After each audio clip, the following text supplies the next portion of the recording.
Thomas, Tom Brasio wedi cael ei alw fyny i garfan Cymru'r wsos yma. Mae'n wsos i fod yn falch i Aberystwyth. Yndi yn sicr i'r clwb, i'r academi fwyaf, achos oedd yn yr academi gyda ni am flynyddoedd lawer. Dim ond 8 gêm chwaraeddau'r tîm cyntaf, yn cynnwys gêm terfynol Cwpan Cymru.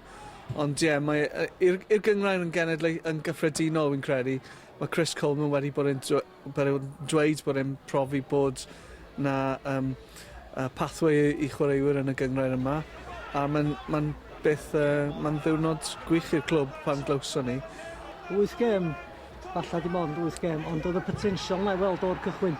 Oedd yn sicr, boi ifanc 16, chi'n mynd wastad yn disgwyl iddyn nhw ddod mewn a profi hun fel na.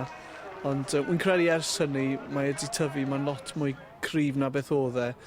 Mae'r gyngrair mewn chwarae yn ddi lot mwy corfforol na gyngrair Cymru. Mae wedi bod yn wych i weld sut mae wedi datblygu wedi gwir. Sgorodd e hat-trick yn Nottingham Forest eleni, er enghraifft. Felly mae sicr bod e'n neud yn dda iawn, a mae'n gyffeiliad i'r